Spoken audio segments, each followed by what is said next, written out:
Bonjour à toutes et à tous, on se retrouve aujourd'hui avec le jeu Historia. Historia, c'est un jeu de civilisation assez vieux, je sais pas de quand il date, mais c'est pas tout récent, qui est pas très connu, mais qui est assez sympa quand même, il y a des choses assez intéressantes, et aujourd'hui on va voir sa mécanique sympa, ou j'aurais plutôt envie de dire son idée, ou son originalité de game design, plus qu'une mécanique, parce que c'est vrai que il n'y a pas forcément une mécanique originale dans ce jeu. C'est un jeu où on va jouer des cartes.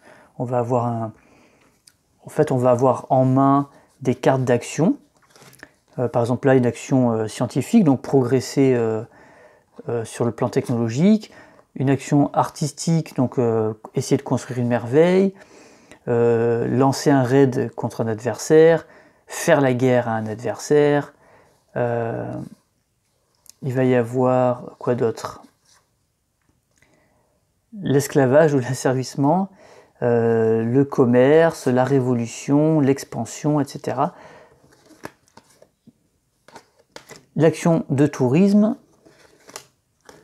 et je crois qu'il en manque une, c'est l'action, voilà, l'action de guerre.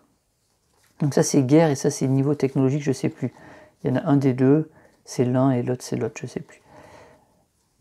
Et puis on va avoir, vous voyez pas très bien, mais donc différentes actions de cartes qu'on va jouer chacun son tour, face cachée, puis on va les dévoiler en même temps pour dire l'action qu'on va faire. On va avoir des conseillers qui vont nous donner des bonus. On va pouvoir recruter des leaders, alors même s'ils ne font pas partie de notre civilisation, mais c'est des leaders qui vont diriger notre civilisation à un moment donné. Donc on peut avoir César alors qu'on joue l'Égypte, ou avoir Ramsès alors qu'on joue Rome. Voilà, ça fait des choses toujours un peu marrantes dans les jeux de civilisation. Et puis, classique, on va pouvoir construire des merveilles, voilà, le Sphinx, le Parthénon, etc. Donc ça, c'est des choses qui sont très classiques dans les jeux de civilisation, sauf que là voilà, c'est juste qu'on joue nos actions avec des cartes que l'on a, et c'est pas un deck building, hein, c'est pas quelque chose, ça sera toujours les mêmes cartes qu'on va avoir, les mêmes actions qu'on va jouer tour après tour, parfois avec l'action simple qui est là, parfois avec l'action avancée quand on peut le faire, il y a un prérequis, puis on va avancer dans l'histoire et plus on va être fort. Voilà, jusqu'à là, rien de particulier. Donc vous voyez, au niveau du gameplay, il n'y a rien de spécial, on va faire des guerres, on va faire des raids, on va évoluer la technologie, évoluer sur le plan militaire, on va construire des merveilles, etc. Bon, ce qui nous intéresse en fait, c'est surtout le plateau de jeu. Et je crois que ce jeu est surtout connu pour ça. Alors déjà, c'est un jeu qui se joue à 6, donc ça c'est cool, parce que tant qu'à faire un jeu de civilisation, on aimerait pouvoir y jouer à plus que 4, sans que les parties soient interminables. Mais là, ce qui va nous intéresser, c'est le plateau de jeu. Le plateau de jeu, c'est un élément central, puisque tout va se situer là-dessus, en fait. Chaque joueur, il va avoir en fait une toute petite zone de jeu où il va poser ses cartes, il va défausser les cartes qu'il a jouées, il va poser ses conseillers, voilà, ces choses comme ça, ses leaders. Et puis les merveilles peut-être qu'il a construites, etc. Bref, mais après tout va se jouer sur le plateau. Et le plateau, en fait, il est tellement grand qu'on ne le voit pas, je suis obligé de dézoomer. Et donc sur le plateau, on va avoir à la fois la carte du monde, où on va venir déposer, par exemple, si je fais un exemple, par exemple, le joueur jaune peut être là et là, le joueur rouge peut contrôler ce territoire et peut-être un autre, et à un moment ils vont avoir envie de se taper dessus. Donc voilà, les jetons là c'est pour les points de victoire que ça rapporte, on les met au hasard au début, donc il y a certaines zones qui vont rapporter plus que d'autres, voilà, qui vont peut-être nous attirer, mais c'est comme ça qu'on va s'étendre, qu'on va aller faire des raids, ou une fois qu'on est là, qu'on va déclarer la guerre à quelqu'un, voilà. Donc on va avoir une carte comme ça avec des petits cubes de couleurs qui vont se déplacer et qui vont être utiles pour faire la guerre ou aller piller, etc. On a aussi sur ce plateau la roue du temps, où on a donc les 3 aires et puis chaque tour, toutes les actions à faire. Voilà, donc ça c'est juste un compteur, pas de problème. Et ensuite on a En fait, ici, ça va correspondre à la fois à notre arbre techno et à notre arbre militaire. Donc vous avez vu, c'est quand même un grand truc. On commence en bas ici, donc sur la case 1.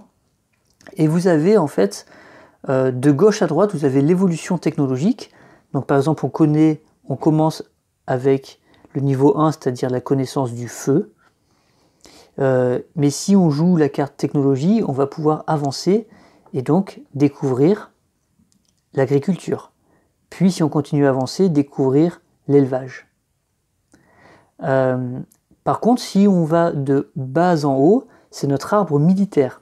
Donc cette fois, on va pouvoir, au niveau 1, c'est notre puissance, en fait on a 1, on va pouvoir, si on joue la carte développement militaire, on va pouvoir monter et augmenter de niveau, et à chaque fois que l'on monte ou que l'on aille à droite, on va récupérer des bonus. Par exemple, technologiquement, au début on peut jouer qu'une seule carte par tour, puis quand on découvre l'agriculture, on peut déclarer des guerres, parce qu'évidemment il faut pouvoir rationner et nourrir les soldats, les troupes qui partent à la guerre.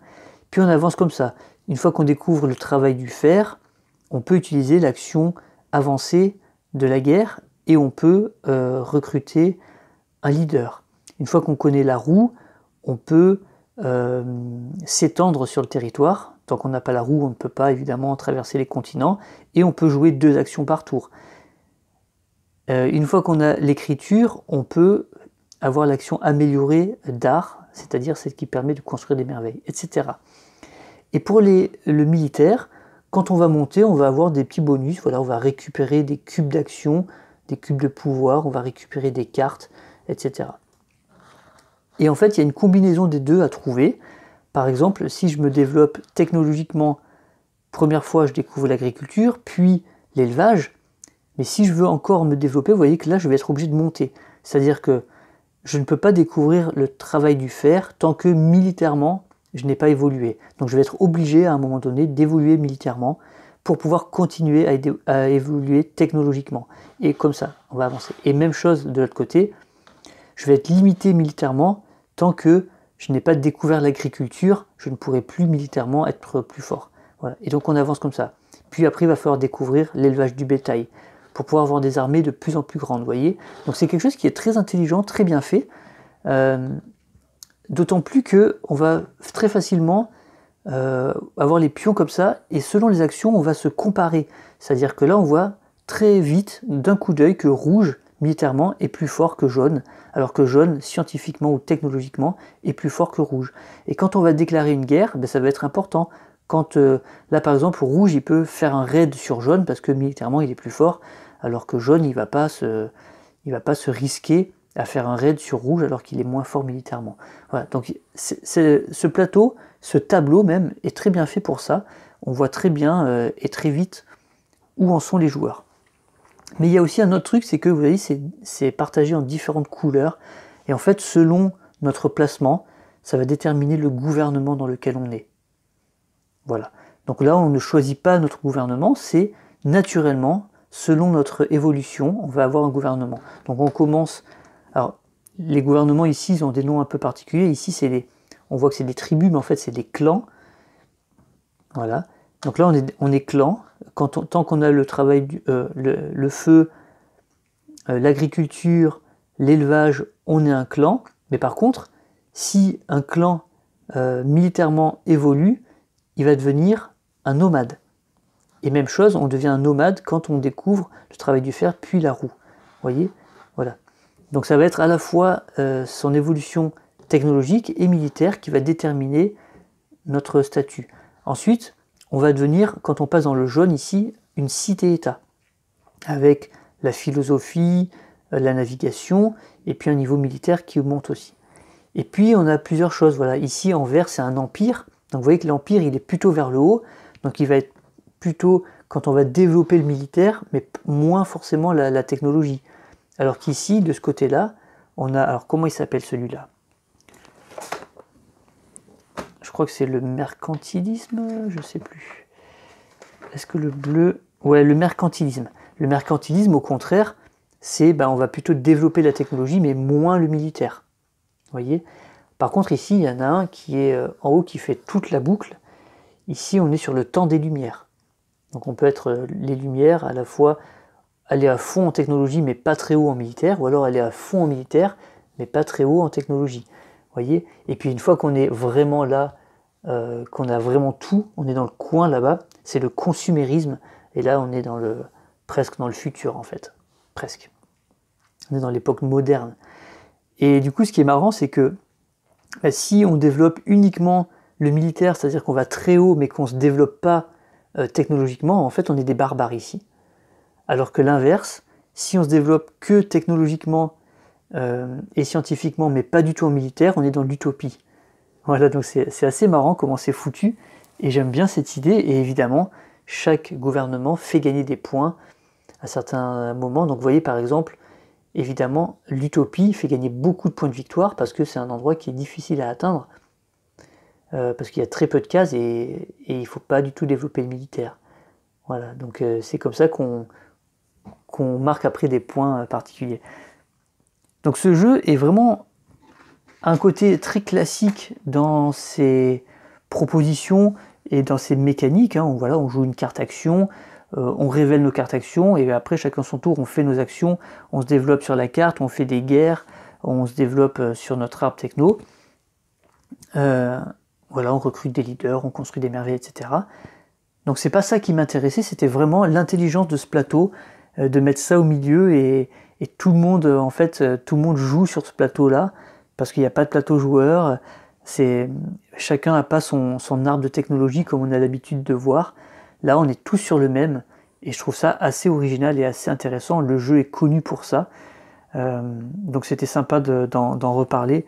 Moi, j'aime beaucoup le jeu, hein, j'aime beaucoup les cartes aussi, j'aime beaucoup les illustrations. Alors, je pense que c'est pas tout le monde. Par exemple, les cartes merveilles, moi, je les trouve très très chouettes. Elles ont une couleur un peu sépia comme ça, le sphinx, le Parthénon. Voilà, je trouve un côté vraiment classe, noir et blanc, enfin plutôt sépia. Les leaders, eux, ils sont en couleur et je les trouve très beaux aussi. Ramsès, c'est des dessins, hein, mais j'aime beaucoup. Périclès. Et puis les conseillers. Alors les conseillers, on va prendre les Français par exemple. Voilà, on a Richelieu ici. On a qui d'autre en France? Nostradamus. Voilà, donc chacun va évidemment avoir son bonus. Monet. Ici, on a Descartes, évidemment. Et Robespierre. Voilà. Et donc, voilà, il y a un côté un peu naïf dans les dessins, mais un côté très simple. Et moi, j'aime beaucoup, j'aime bien quand c'est comme ça, en fait. Donc voilà, c'est vraiment juste ce que je voulais dire sur Historia. Un jeu simple, un jeu assez court, on peut jouer à 6, donc ça c'est cool. Et puis voilà, ce plateau qui est vraiment très agréable à utiliser. Alors c'est un jeu qui possède un mode solo, mais qui est, que je trouve complètement inintéressant et incompréhensible même. Donc vous verrez jamais de partie d'Historia sur la chaîne. Mais il passera à la loupe avec les autres jeux de civilisation de ma collection, évidemment, et donc on en reparlera plus longuement. Et on ira voir plus en détail ce qu'il propose dans ses retranchements vraiment. Voilà, aujourd'hui je voulais juste parler de ce plateau et remettre un peu de lumière sur ce vieux jeu. Voilà, donc c'est ça qui me fait plaisir. Dites-moi si vous connaissez Historia, si vous aimez, si vous n'aimez pas, si vous le trouvez beau, moche, si vous l'avez eu et revendu, si vous connaissiez pas du tout et que peut-être ça pourrait vous intéresser, etc. À savoir qu'il existe une extension, alors que moi je n'ai pas, malheureusement. En fait, j'ai une extension, j'ai l'équivalent de l'extension, mais fait maison en fait, hein, avec des jetons imprimés, voilà. Mais c'est vrai que j'aimerais bien trouver la vraie extension ou refaire un truc propre, parce qu'elle a l'air d'apporter des petits trucs sympas. Voilà pour Historia. Merci d'avoir suivi jusqu'à là. Un petit pouce si vous aimez bien ce que je propose. Et puis commentez. Et voilà, surtout, jouez bien. Allez, ciao.